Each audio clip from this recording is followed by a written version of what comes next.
About the backlash to the government's Rwanda policy for migration, what to expect when Parliament regroups from recess, and I'll be giving you my take on COVID fine hypocrisy. Stay tuned for that at around 1:30. But before that, here is the latest news in the headlines.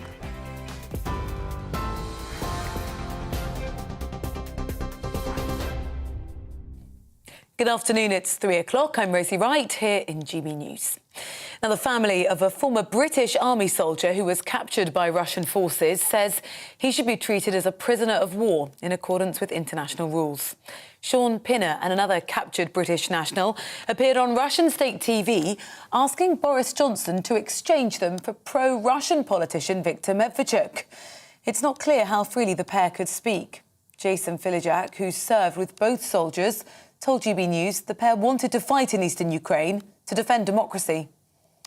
I believe in the beginning they said if they found any foreign fighters that they would just treat them as terrorists, which unfortunately we know for Russia is execution on the spot. So we're lucky that these two are still alive. In fact, their social media presence has probably helped keep them alive.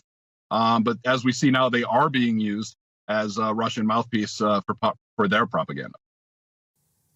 Russia has renewed its assault on western and southern regions in Ukraine. The country's deputy prime minister says for the second day in a row now, no evacuation corridors have been opened.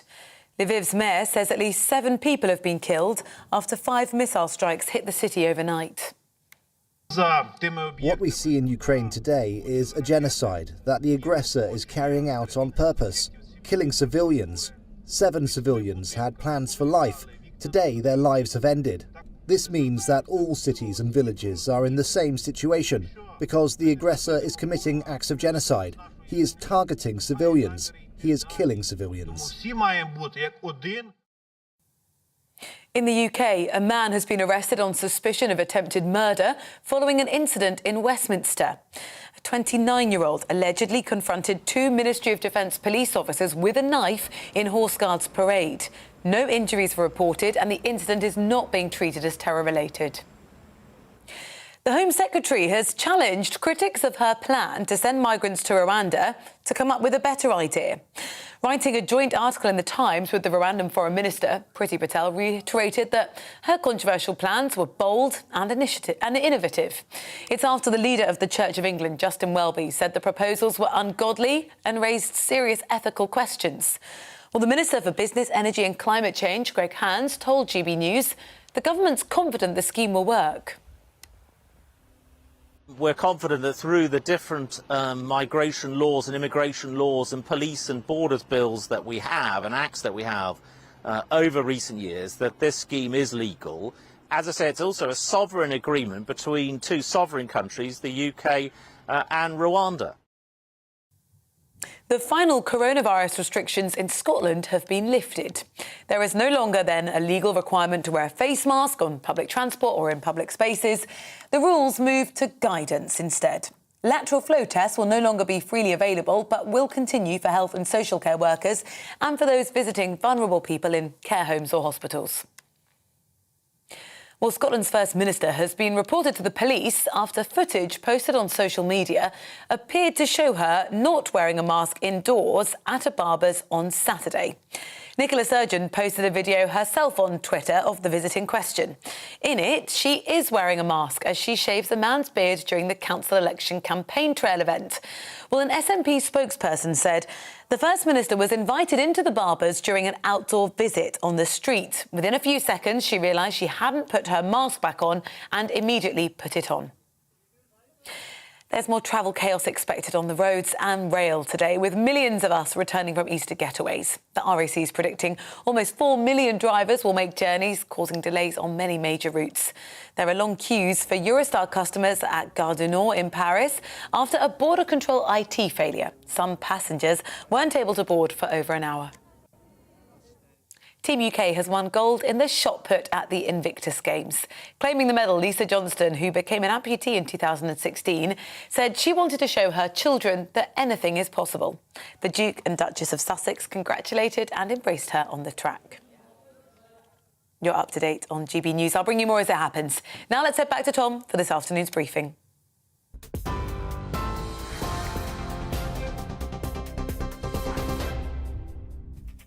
Coming up this hour on The Briefing, the government has faced a huge amount of backlash for its new refugee policy, most notably yesterday from the Archbishop of Canterbury.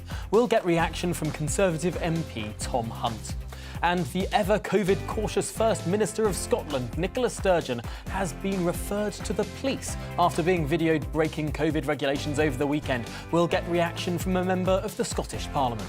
And as Emmanuel Macron's lead over Marine Le Pen continues to grow, is it all over for Le Pen? We'll speak to a journalist in Paris. Of course, throughout the show, give me your political briefing. Send in your views and opinions by emailing gbviews@gbnews.uk or tweet me at GBNews.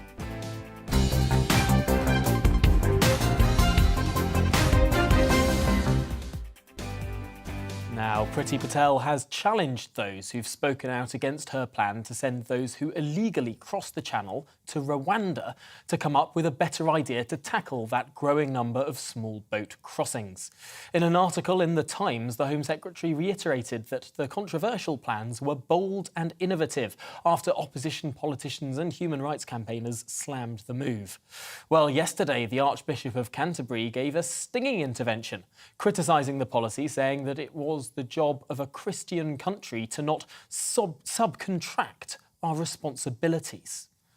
Well, what does Parliament make of that? Joining me now is the Conservative MP for Ipswich, Tom Hunt. Welcome to the programme, Tom.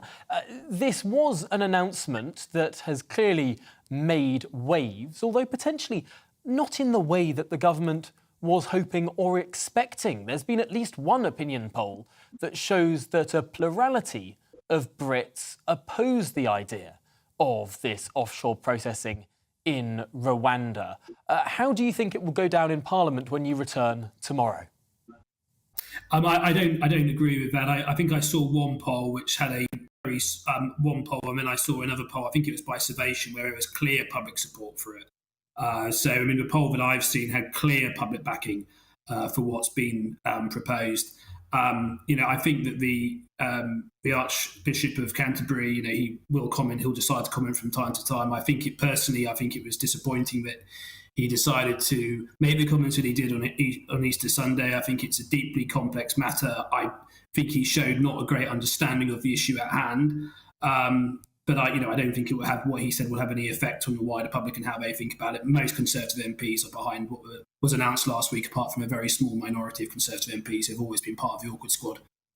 And let's go through what exactly this plan means, because there was some confusion before it was announced about whether this would be offshore processing with those then who passed the processing, who were genuine refugees. Would they return to the UK? But as the dust has settled, it appears that no. Everyone sent to Rwanda who has crossed the channel in small boats, it's a one-way ticket. None of them will return to the UK. Good. It's always been my understanding that was the case. I don't know whether some people didn't know that, but I had a briefing of the policy, and that was my understanding that once they were in Rwanda, which of course is a safe country, then they can't apply for asylum in the UK. Why would they? Because Rwanda is a safe country. I think that's a good bit of news that's come out, and not a bad bit of news. And certainly there will be the criticism from others, potentially on the benches opposite, particularly the Labour Party, that this is a cruel move, that people are making that journey across the channel, potentially with less than complete information, with being told lies by criminal gangs, being extorted out of money by these people smugglers, trying to come to Britain to claim asylum. Well, those people with less than perfect information, they might be punished by this move.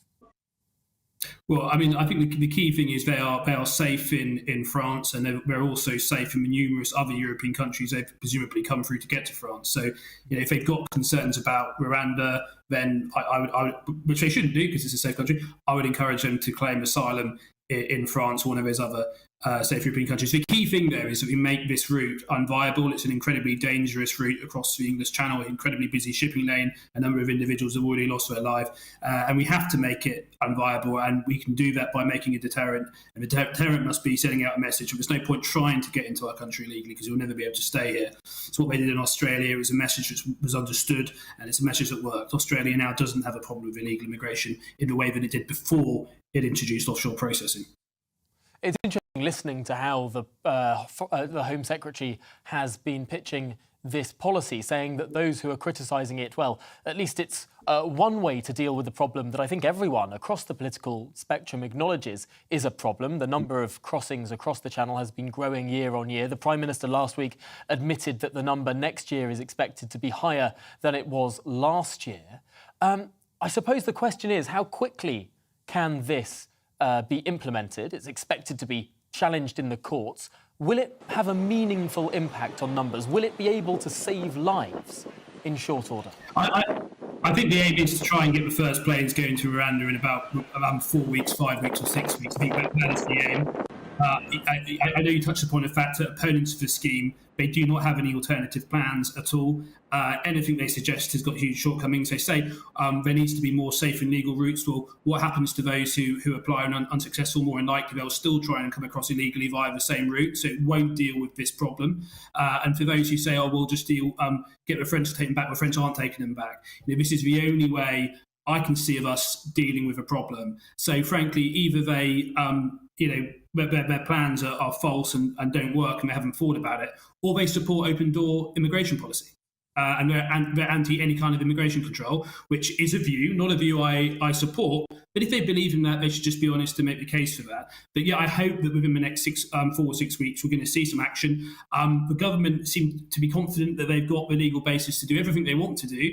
Clearly, if there are any challenges, we'll have to deal with them as and when. But I do not underestimate the fact that there are a number of human rights lawyers, opposition, Keir Starmer, individuals like that who are anti-immigration control and are pro-open border. So they will try and do their best to try and scupper what a Prime Minister is looking to do in implementing what I believe the majority of British people want, which is an immigration system we're in control of. It's not saying we don't want to be compassionate against refugees who are coming here from fleeing persecution, but we've got to have control of who comes in. At the moment, we don't have control over who comes in. The people smugglers have control over who comes in. This is a policy which is profoundly anti-people smuggler, and that is the right thing to be. No, I think it is a compelling point that you make there, that people who claim they're not in favour of open borders but then oppose every single measure that would prevent open borders, it does lead only one conclusion to be drawn, really. Just finally in this conversation, Tom Hunt, Parliament returns tomorrow after almost 2.5 weeks of being away. Quite a lot has changed in those 2.5 weeks, not least your party leader, the Prime Minister, and indeed the Chancellor, receiving COVID fines. The Prime Minister expected to make an address to Parliament tomorrow addressing that very issue. What do you hope that the Prime Minister will say? Well, he's already apologised to the public. I presumably in his statement tomorrow he'll apologise to Parliament and explain to Parliament what had happened. And I'm looking forward to that. The reality is, particularly that one incident, we know what happened, and it wasn't good. It wasn't a good incident. But we've had an apology. The Prime Minister's taking responsibility for it, and I really think we need to start focusing on these other massive issues, because I don't really know what is going to be achieved by having another number of weeks. We've also got this week in Parliament, I believe on Wednesday, we've got the Nationality and Borders Bill coming back to Parliament from the House of Lords. That is of greater interest to me than what happens tomorrow. Tomorrow is going to be important. Don't get me wrong. I'll be listening. I'll be in the chamber. But and I'm not going to comment upon any other events that may or may not have happened. I've seen some reports in the newspaper saying that the Prime Minister may have been at other events and that's just unnamed sources. That could be Dominic Cummings, who's briefing that. But I think time will tell. I can only comment upon the one event we know about, and the Prime Minister will be making a statement about that tomorrow. Well, Tom Hunt, for now, thank you very much for talking us through those issues there on the briefing this afternoon. Appreciate your time. Well, as we were discussing, Parliament, of course, returns tomorrow after a 2.5-week recess in what promises to be a huge week for the Prime Minister. Of course, the Prime Minister facing MPs for that first time since his Partygate fine. Let's discuss this now in deeper depth with the Guido Fawkes reporter, Adam Cherry. Welcome to the programme, Adam. We heard there from Tom Hunt that he expects the Prime Minister to only address the fine which he has been given. Of course, a wide array of speculation that the Prime Minister will have more fines coming down the track, given that the fine he has received was for a relatively minor breach of the rules in anyone's book. Many people surprised that the Chancellor was fined at all, given the nature of that particular event. Is it in the Prime Minister's interests to speak more widely to Partygate as a whole, or to focus on that one specific fine he's been given? Well, I think his strategy so far is revealing. It's to focus entirely on that one incident which he has been fined for. Now, obviously, the briefings in the newspaper suggest that's not the only difficulty he's going to have with this. So, if I were him, I would open it out and expect that you're going to face broader consequences for this. Otherwise, you're going to look like an idiot, keep coming back again and again and say sorry, oh sorry again and sorry again. His MPs have already made up their minds, I think. He's not going to be ousted for this, barring some huge controversy. So you might as well show some contrition, draw attention to the success. And again, this is all what we're expecting to hear anyway. And it's what Tom just mentioned as well. We're expecting him to say, I apologise for what's happened. It was an inappropriate culture, but I've got a lot on my plate at the moment. The country has a lot to worry about. There's the Ukraine crisis. Now's not the time to indulge all this sort of stuff. So I don't think he necessarily pays a bigger price for acknowledging greater cultural and institutional problems within Downing Street. We already know that's happened. At least, there's an expectation that that's already happened.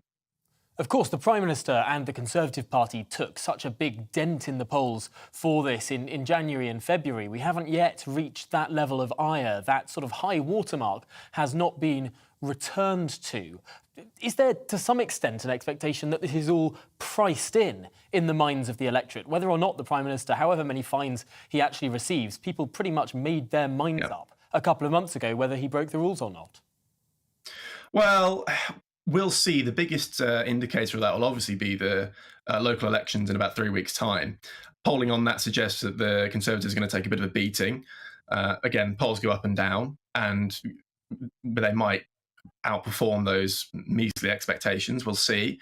Obviously, the opposition want to make a meal of this because it's an easy hit. I should have mentioned this earlier. In fact, they want to have a censorship vote against Boris. Now, obviously, they don't expect to win that, but it does give them some ammunition on the campaign stop to say, look, your MP supported this Prime Minister. He broke the law. What do you think of that? So it's an effective tool for them. And of course, those local elections on the 5th of May will weigh heavy on the minds of MPs, speaking to their local associations, speaking to their councillors as well. Are you expecting a pretty large drubbing for the Conservative Party then? Yeah, I think I would be surprised if the recent polling doesn't bear out to a certain extent. I think the most recent figures was losing something like 800 local seats. That's quite significant. But anything close to that is pretty poor for them. They've been in government for 12 years. Obviously, these are local elections, not national, but those national feelings would inevitably feed through to the locals anyway.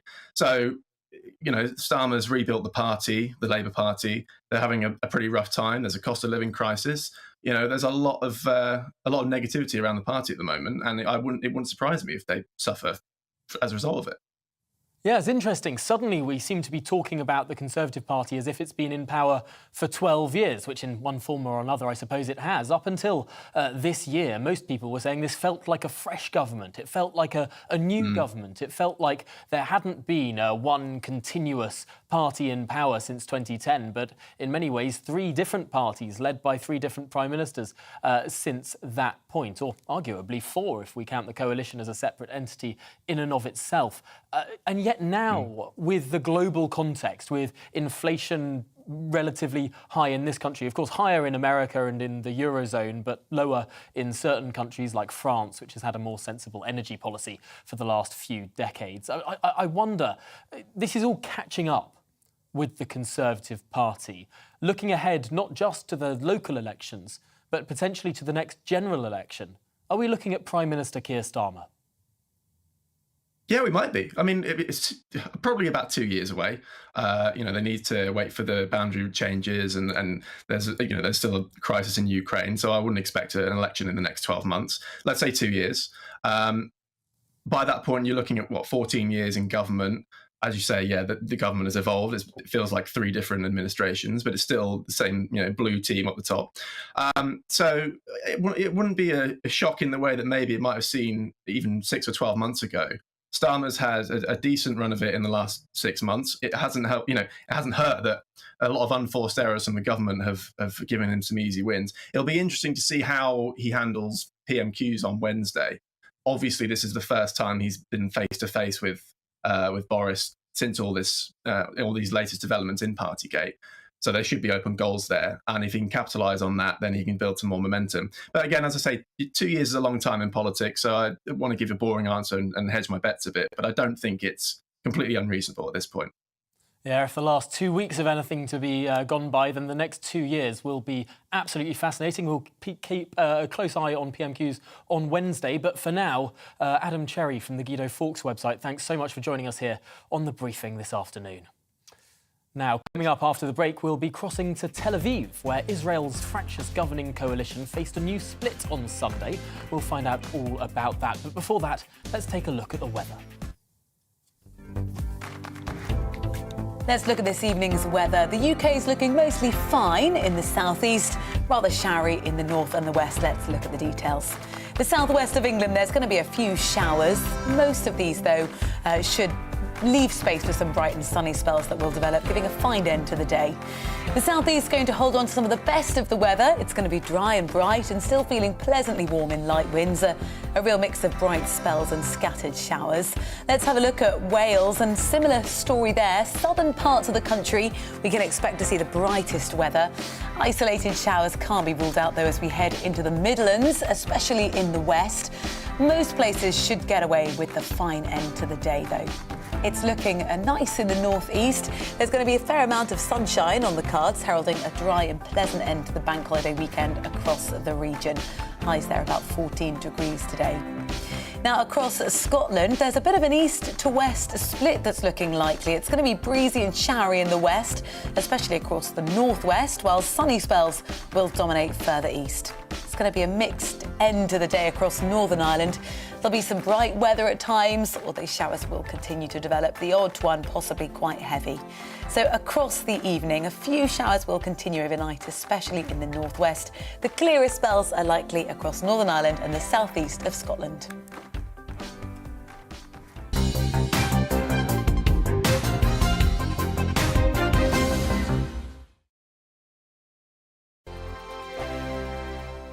Hello, I'm Michelle Dewberry, and you can join me every weekday 6 till 7 on Jubes and Kerr. Me and my panel will get stuck right into the day's events, and I can tell you, in fact, I can warn you, expect some robust debates, some strong opinions and perspectives from both sides of the fence. It's about you at home as well. I love to read out all of your comments, or at least as many as I can. So join me, Michelle Dewberry, Monday to Friday, 6 till 7 on Jubes and Kerr. On radio, they call it the drive time slot, 4 p.m. until 6 p.m. as listeners head home. It's that part of the schedule when the dust of the day's events begin to clarify, and we try to make sense of it for you. Brazier is drive time for radio and TV. It's fast, it's punchy, it's opinionated, there's a Brazier angle and a little bit of levity. That's the question. That's 2 questions, actually. That's Brazier, Monday to Thursday, 4 till 6 on GB News. Hello, I'm Patrick Christie's. And I'm Mercy Moroki. Make sure that you join us Monday to Thursday, 10 a.m. until midday, right here on GB News for To The Point.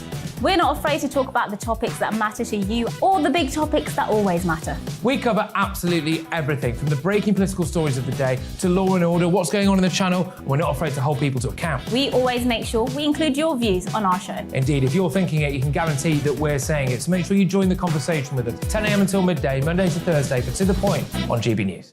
I'm Dan Wootton. Join me Monday to Thursday from 9 to 11 for the feistiest and most fun news debate on TV, where free speech reigns. I'll bring you a sharp take on the day's biggest stories, bombshell newsmaker interviews, and A-list guests.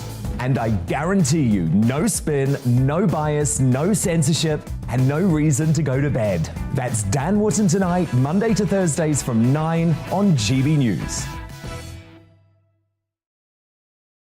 Where would you like to go? Just take me to the studio, please, Matt. You know where you're going. I've got a show to do. Friday Night Feast on GB News, 7 p.m. And it's like nothing you've ever seen before. We take a different angle on the week's biggest news stories. The viewers and listeners set me some absolutely mad challenges to do. We tried to rehome a rescue dog. And yes, there's some other wacky stuff in there as well. I feel like I could take on the world.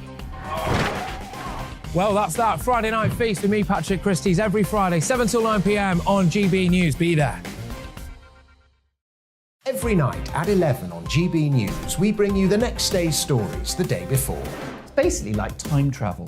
If it's a big story, we'll cover it, guaranteed. But we'll also have some fun along the way. Big opinions, big laughs. Sometimes big hair. This is Headliners, the paper review show that won't send you to sleep like the others will. 11 p.m, 7 nights a week. Join us.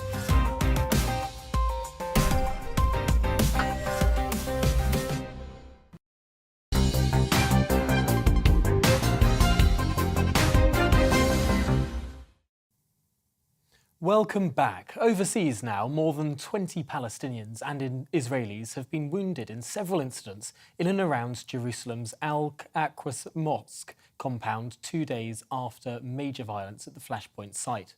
The clashes on Sunday take the number of wounded since Friday to more than 170, at a tense time when the Jewish Passover festival coincides with the Muslim fasting month of Ramadan.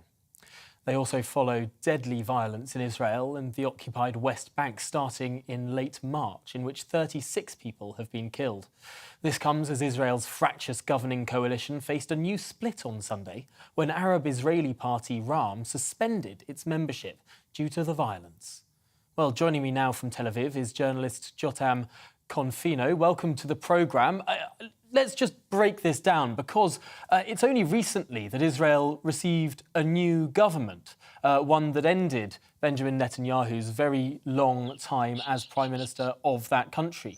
Yet now things seem to be, as ever, I suppose, in Israeli politics, pretty unstable.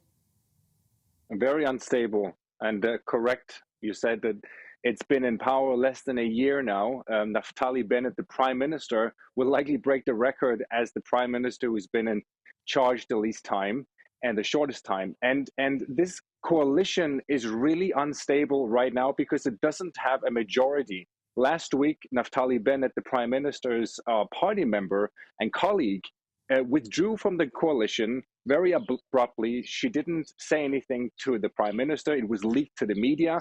So now the coalition basically has 60 mandates and the opposition has 60 mandates. On Sunday, just to make things worse, the Islamist Arab Party that is part of the coalition announced that their 4 mandates that they have in the coalition will likely, they will suspend their ties, basically freeze their membership of the coalition until further notice. And their explanation for doing this is the escalation and the violence that we've seen in East Jerusalem on the Al-Aqsa compound. We have to remember this is an Arab Islamist party. So for them, the Al-Aqsa Mosque is very holy, as for the rest of the Palestinian and Muslim Arabs in Israel and the Palestinian territories. And they said they can simply not accept that Israeli security forces are storming the Al-Aqsa compound, as they say, while still being part of the government. So they announced yesterday that they're freezing their membership. It's rather symbolic because they aren't completely withdrawing, but it looks very shaky. And in a couple of weeks from now, we will likely see more escalation when the parliament is back from recess. It's remarkable that this coalition has lasted as long as it has. Looking at the membership of it, you have, of course, an Arab-Israeli party in it. You also have some that are seen to be on the furthest right of the political spectrum within the Knesset as well. I suppose we're looking potentially at the collapse of the government when Parliament returns. Exactly. This is what everyone is gambling on. Of course, it's very unpredictable in Israeli politics in general to really say anything about which way the wind is blowing. But right now, with 60 mandates, not having a majority, and with another party threatening to leave, it really looks bad for Naftali Bennett, the prime minister. And as you said earlier, now it's one of the most diverse coalitions in Israel's history, ranging from far right parties to far left parties. And what they have in common really is a hatred, so to say, political hatred towards Benjamin Netanyahu, the former prime minister, the prime minister who's been in charge the longest time in Israel's history. They all cannot be in a government with him. They refuse to have anything to do with him, even though a lot of the parties in the government are actually his natural partners. They're right-wing parties, but they simply won't sit in a government with him. And one of the reasons is, of course, that he's right now on trial for corruption, 3 cases against him. But we will likely see another round of elections this spring, maybe during the summer. And it's really not good for a country to have so many elections and so much political instability, especially when the security situation on the ground is as fragile as it is right now. We see that in East Jerusalem. Yes, really remarkable to see so many electoral events. I thought the United Kingdom was having quite a lot of electoral events over the last 6 years. Nothing compared to what Israel has been through. I believe there were 3 elections in the last 2 years or something close to that. Would there be a chance of Benjamin Netanyahu making the most extraordinary comeback in the event of more elections? Or just finally in this conversation, do you think that Benjamin Netanyahu's political career at the top of Israeli politics, as he has been for decades, is that now finally over? I think you cannot dismiss Netanyahu. He is by far the most experienced politician in Israel today. He's the most cynical politician, and he is planning his comeback. So he's betting, he's gambling everything he has on this current coalition, the government falling, elections to be held, and for him to make a comeback, and really to avoid jail time by having a majority that can vouch for him and get him out of an out of jail free card, basically. So I wouldn't dismiss Netanyahu, even though it looks like an uphill battle for him. That is most remarkable. What an extraordinary moment in Israeli politics it would be were that to happen. We'll keep an eye on it as this unfolds over the coming weeks and months. But for now, Jotam Confino, thank you so much for joining us here on The Briefing. Really interesting situation there in Israel. Now, coming up, I'll be giving you my view on Nicola Sturgeon breaking the mask mandate rules in Scotland and COVID fine hypocrisy more generally. But first, here are the latest GB News headlines.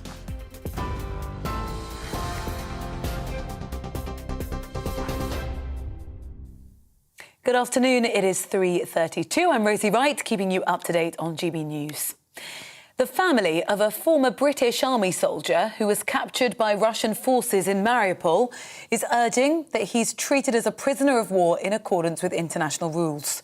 Sean Pinner and another captured British national, Aidan Aslin, appeared on Russian state TV today asking Boris Johnson to help bring them home in exchange for pro-Russian politician Viktor Medvedchuk. In the UK, a man's been arrested on suspicion of attempted murder following an incident in Westminster. The 29-year-old allegedly confronted 2 Ministry of Defence police officers with a knife in Horse Guards Parade. No injuries were reported, and the incident is not being treated as terror-related. The last remaining COVID restrictions in Scotland have been lifted. It's no longer a legal requirement to wear a face mask on public transport or in public spaces indoors. From today, the rules move to guidance. Well, thousands of volunteers who joined the coronavirus vaccination programme have now been given permanent jobs in the NHS. The Health Secretary says it's a positive boost to the health service, which is struggling with staff shortages and a huge backlog caused by the pandemic. There's more travel chaos and disruption expected on the roads and rail today, with millions of us returning from Easter getaways. The RAC is predicting almost 4 million drivers will make journeys today, causing delays on many major routes. You're up to date on GB News. We're on your TV, online and DAB Plus radio. That's it from me, but stay here. Tom will be back shortly with the briefing in a moment.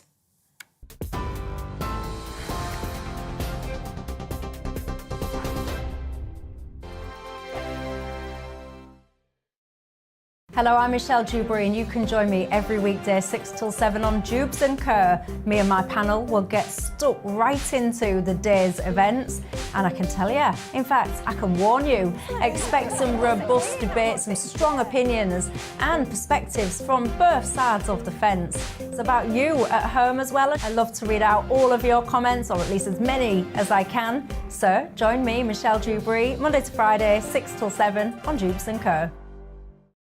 On radio, they call it the drive time slot, 4 p.m. until 6 p.m. as listeners head home. It's that part of the schedule when the dust of the day's events begin to clarify, and we try to make sense of it for you. Brazier is drive time for radio and TV. It's fast, it's punchy, it's opinionated, there's a Brazier angle and a little bit of levity. That's the question. That's two questions, actually. That's Brazier, Monday to Thursday, 4 till 6 on GB News. Hello, I'm Patrick Christie's. And I'm Mercy Moroki. Make sure that you join us Monday to Thursday, 10 a.m. until midday, right here on GB News for To The Point. We're not afraid to talk about the topics that matter to you or the big topics that always matter. We cover absolutely everything, from the breaking political stories of the day to law and order, what's going on in the channel. We're not afraid to hold people to account. We always make sure we include your views on our show. Indeed, if you're thinking it, you can guarantee that we're saying it. So make sure you join the conversation with us, 10 a.m. until midday, Monday to Thursday for To The Point on GB News. I'm Dan Wootton. Join me Monday to Thursday from 9 to 11 for the feistiest and most fun news debate on TV, where free speech reigns. I'll bring you a sharp take on the day's biggest stories, bombshell newsmaker interviews, and A-list guests. And I guarantee you, no spin, no bias, no censorship, and no reason to go to bed. That's Dan Wootton tonight, Monday to Thursdays from 9 on GB News.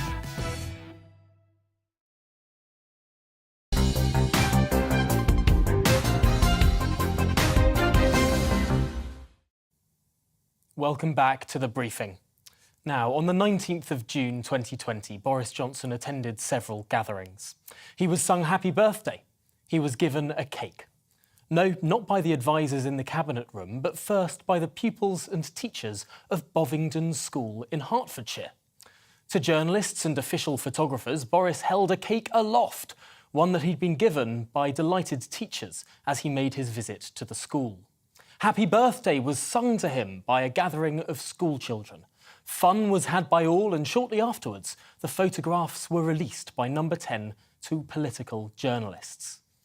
This party, as the word party apparently is now how we're describing every brief sing-song of happy birthday these days, no, this party has not landed the teachers or the pupils of Bovingdon School with a COVID fine. And rightly so. Everyone can see that that would be patently absurd. No one thought cake-giving and sing-song was against the rules, just as an event a couple of hours later in the cabinet room was not thought to be against the rules either. Indeed, the story of this sing-song of happy birthday and cabinet room cake was briefed to the press at the time, published that night by the Times newspaper. No one minded.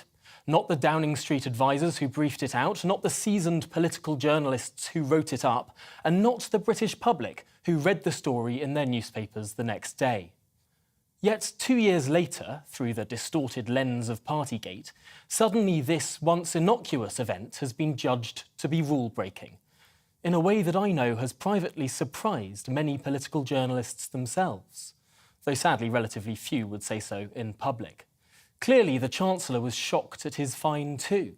He had no idea he'd done anything wrong. Interpretations of the rules up until last week did not suggest that such an event would come anywhere close to breaching the rules. Police forces, lawyers, and the public at large did not treat the rules as unforgiving as that. Until now, that is. We've rewritten history and reimagined the rules to be more draconian than they actually were. If the rules had been interpreted as the Met Police have belatedly interpreted them, just about every person in the country would have been slapped with a fine, not least of all the Metropolitan Police themselves, who gathered on Westminster Bridge, led by Commissioner Cressida Dick herself, to applaud the NHS at the height of lockdown at the end of April 2020. Yet they did not refer themselves for fixed penalty notices. Of course they didn't. If they had, then ordinary members of the public the country over would have been handed penalties. But to remind everyone, they were not. The bar was high. The pupils and teachers of Bovingdon School did not get fined. Nor did the heroic nurse Lynn Gilmore, who in May 2020 marked her 70th birthday with the team of district nurses in the town of Flint, with presents and a small party. The good-natured event, with cake and smiles, was reported in the local press at the time. Lead district nurse Wendy Mousley reportedly and proudly told the local paper that during this lockdown period, Lynn is aware that she should be self-isolating due to her age, but refuses to do this. She agreed reluctantly to remain office-based as she loves to be in contact with her patients, but wants to be with her team. And good for her. I hope she had a wonderful birthday party with her colleagues, as essential workers did up and down the country. And I hope how everyone can see that no one thought these people should have been fined at the time. How no one interpreted the rules that draconianly for anyone, anywhere across the country. The rules were generously interpreted, even for senior politicians. Sir Keir Starmer's beer with work colleagues was ruled by local police to not be rule-breaking. No, this was described as a work meeting with alcohol. And fair enough.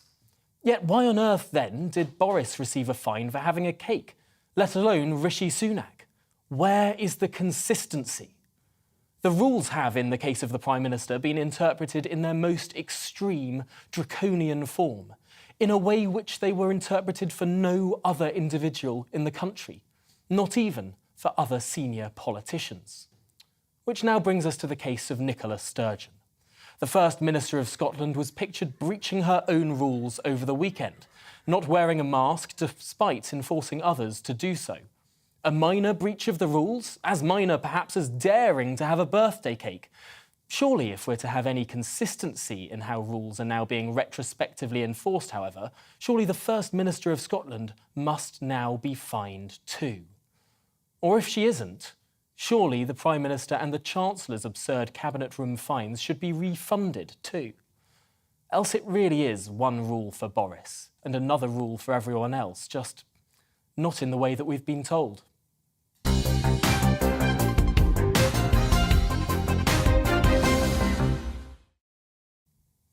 Well, let's explore this subject of hypocrisy a little bit further now and bring in the shadow Scottish Health Secretary, Dr Sandesh Gilhane, MSP. Welcome to the programme. I suppose it's difficult for the Scottish Conservatives when talking about this issue, of course, because the Prime Minister of the United Kingdom, Boris Johnson, the Chancellor of the Exchequer, Rishi Sunak, have both been fined for what the police have determined to be a rule breach. The First Minister of Scotland appears to have broken a rule as well. Is the Scottish Conservative Party not on shaky ground when calling her out? Tom, pleasure to be on with you this afternoon. And the Scottish Conservative Party is absolutely not on shaky ground because the SNP were the first party to shout about all other rule breaking, any other problems. You saw it at Westminster, and especially you saw Nicola Sturgeon doing it. And so if you create the rule, which she has done in Scotland, and she's continued past where England have had their rules changed and moved, and that, you know, Boris is trusting the English people, which Nicola Sturgeon has patently failed to do on many occasions. So now is the opportunity for her to actually apologise to the Scottish people, because she should have known better. She went into a barbershop. Now, she says for a few seconds, and it's astonishing Jason Leach would trot out party lines on this when he is not a politician. But Jason Leach, of course, the advisor to Nicola, the civil servant in the Scottish government. Absolutely, yes, absolutely. And so she went into a barbershop, and there's pictures of her taking selfies, there's videos that have come out, and it's time that Nicola Sturgeon apologised to the Scottish people, because it can't be the SNP elite doing what they want in Scotland. And you could see her virtue signalling, because when the official press photos were taken, she had her mask on, and then they left, and mask came off. She doesn't even believe her own rules. So what the Scottish Conservative Party is calling for here is an apology.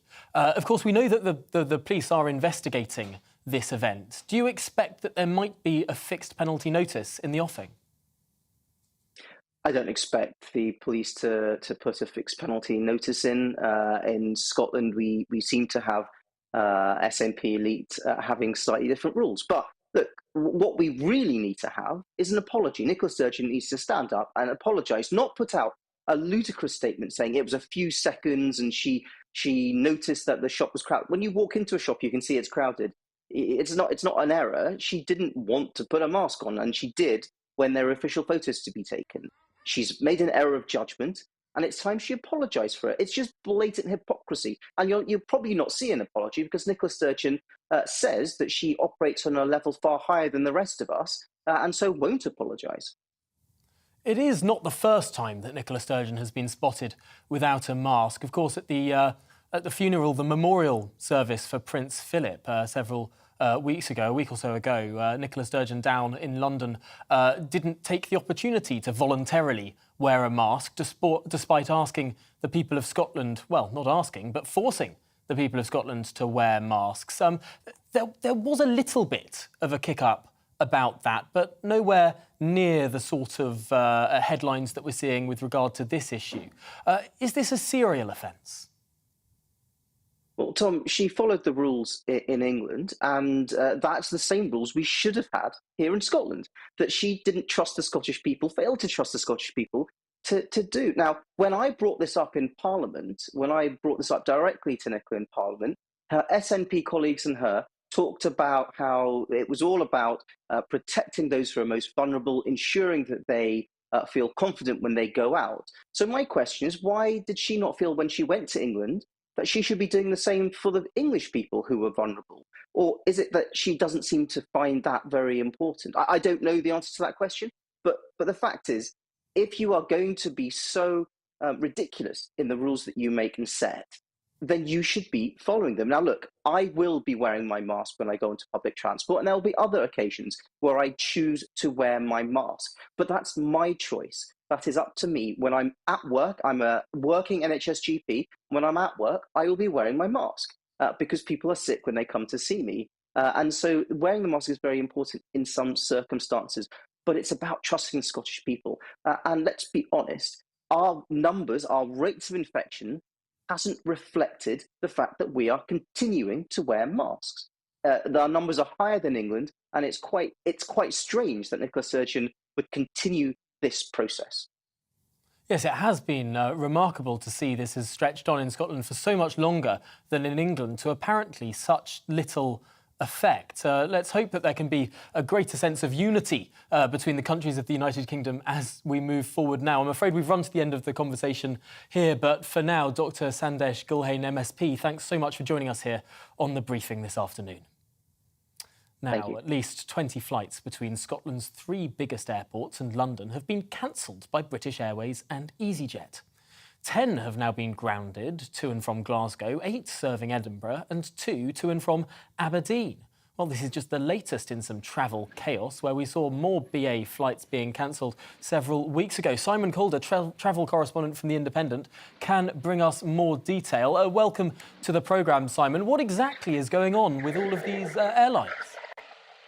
Well, yes, British Airways and EasyJet have severe staff shortage. And as anybody who's been travelling around the country this weekend, or indeed trying to get into Europe or come back from there, will know there's an awful lot of strains around the edges. But what we've seen today is, for the first time, I think, this month, 20, as you say, cancellations on British Airways to and from Heathrow and EasyJet to and from Gatwick. And that's an extraordinary number. It represents about 3,000 people just on those routes alone who haven't got where they need to be. Brings to over 1,000 the number of British Airways cancellations so far this month, over 500 on EasyJet. And this appears to be a chronic problem. If they are unable, these are Britain's 2 biggest airlines, to run a sort of sensible service in Easter, which isn't peak time. It has been very busy, but it's nothing like July and August. It does make you wonder about their ability to manage things during the summer. How have we got to this point exactly? These are flights that were scheduled, that people had paid money for, that have been belatedly cancelled. Why didn't airlines see this coming? Well, you've got to be, I think, a little bit fair on both British Airways and EasyJet, even though they're rivals like Ryanair and Wizz Air don't seem to be having such problems. But both these airlines have lost billions of pounds during the coronavirus pandemic.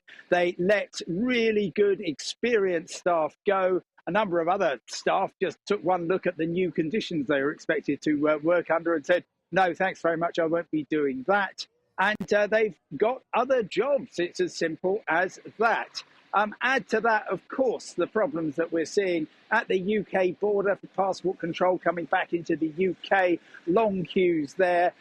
We've seen similar things in Dover, people trying to get to across to France, but that appears to be actually more Brexit related than anything else. And of course, the security queues at Britain's top airports, not Gatwick and Heathrow, but that's partly because there's fewer travellers going through them. But certainly I've been hearing reports about problems at Manchester over this month, of course, and indeed Birmingham, Stansted and other airports. So it's an unholy mess that is all to do, Tom, with the idea that people have suddenly decided, right, we want to make up for all the lost time we had during the COVID pandemic. We're going to go travelling, and the system doesn't seem to be able to cope. And that includes the railways, of course, still closed the West Coast main line between London, Euston, the West Midlands, North West England and southern Scotland. So potentially a double whammy here, a two-pronged problem whereby more people are travelling than have done before. People understandably want to get out and about now, but also a staffing problem. A problem potentially, a victim of our own success in terms of the relatively high levels of employment the country has. People are leaving one industry, potentially finding more cushy jobs elsewhere. Well, yes, and anybody who's worked in aviation will know that it's pretty unsocial hours, working in a high-stress environment. And I can absolutely imagine people thinking, reflecting during the COVID pandemic, well, when this is over, do I really want to go back to a job where I'm getting up at 3 o'clock in the morning to be yelled at by people who are feeling hyper stressed? No, I don't think I will. I'll get, as you say, a cushier job, and there seem to be an awful lot of employment possibilities elsewhere. So now the aviation industry has to throw money at the problem. But I tell you what, there's staff shortages popping up all over the place. There are some extremely cheesed off people watching you right now who last night were due to be flying back into Gatwick Airport. But round about 1 o'clock in the morning, there was staff sickness, and that meant that the entire airport was closed for, I think, nearly 5 hours, and flights diverted as far away as Doncaster and East Midlands Airport. More than 1,000 people affected, and very, very fed up to have been, instead of getting back to Gatwick in the early hours, they hadn't even begun. They were hundreds of miles away from where they needed to be in Sussex. What a mess, and it doesn't sound like it will be one that is fixed anytime soon. Well, Simon Calder, thank you so much for bringing us the latest updates on that situation. Really trying times for people across the country who just want to get away. Well, to another country now. Emmanuel Macron and Marine Le Pen will face each other in the second round of the French presidential election this coming Sunday, with current polling suggests that President Macron will hold on to the presidency. Let's discuss the campaign now with Paris-based journalist Peter Allen. Welcome to the programme. Mr Macron seems to have been building his lead, a greater amount of scrutiny now for Marine Le Pen. Is it your view that potentially Le Pen evaded some scrutiny because of all this focus on Eric Zemmour in the first round contest? Yes, that's quite possible, Tom. The far right normally does very well with one candidate at French presidential elections. That's been the case over the last few years. We had two this time, and early on in the competition, Eric Zemmour was doing extremely well. At one stage, it looked as though he would go through to the second round along with Emmanuel Macron. As it happened, he was right down. His vote was only 7%, but he beat the Socialist Party and he beat the Gaullist Conservatives. So as you say, a lot of focus has been on him. He's a journalist as well. He's somebody who speaks extremely fluently in the media, and he's drawn a lot of attention away from Marine Le Pen. But she has got through against Emmanuel Macron now. And as you suggest, she's rather being exposed now. A lot of people are having a good look at her economic policies. They're unsophisticated, to put it kindly. And there are other aspects of her campaign which people aren't too happy with. For example, the EU announced yesterday that they were accusing her of corruption, of fraud, of diverting EU money into her own party funds. So it's a difficult time for her, but everything to play for. A week is a long time in politics, and we shall see what the result is next Sunday. And of course, her curious economic agenda, which seems to borrow more from the left of the political spectrum than the right, clearly seems aimed at winning over those Mélenchon voters, of course, who may not be so in love with Macron, who seem to be slightly more of a fiscal conservative, if you can be a fiscal conservative in France, certainly looking at some of the reforms he's been making to the labour market. It's interesting that Mélenchon has not yet explicitly endorsed Macron. He's just been telling his followers to not vote for Le Pen. How do you assess those Mélenchon voters will split in the final round? Well, effectively, Jean-Luc Mélenchon would never tell his voters to vote for anybody apart from Jean-Luc Mélenchon, even if a Socialist Party candidate was head-to-head now with Macron. You would imagine that he wouldn't even ask his supporters to support the socialists. He has, though, as you say, Tom, he has suggested to his followers that they should not vote for Marine Le Pen.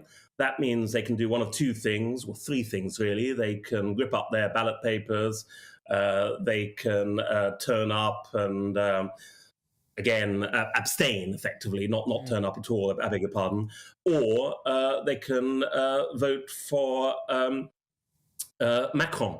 But what it looks like at the moment is about 7.7 million votes he got in the first round. And there have been opinion polls in the last few days, which suggests about a third of them will go to Macron, which is obviously quite a lot.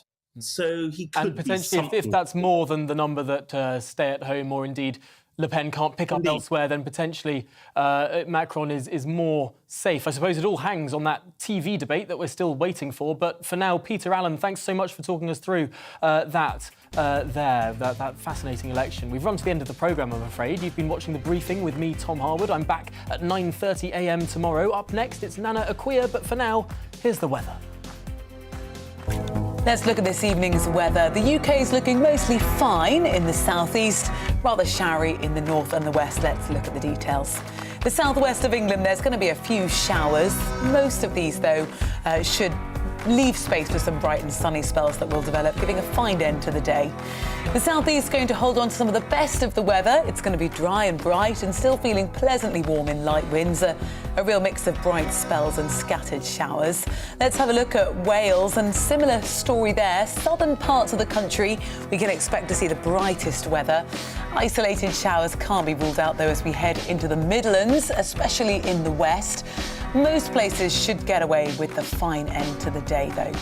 It's looking nice in the northeast. There's going to be a fair amount of sunshine on the cards, heralding a dry and pleasant end to the bank holiday weekend across the region. Highs there about 14 degrees today. Now, across Scotland, there's a bit of an east to west split that's looking likely. It's going to be breezy and showery in the west, especially across the northwest, while sunny spells will dominate further east. It's going to be a mixed end to the day across Northern Ireland. There'll be some bright weather at times, although showers will continue to develop, the odd one possibly quite heavy. So across the evening, a few showers will continue overnight, especially in the northwest. The clearest spells are likely across Northern Ireland and the southeast of Scotland.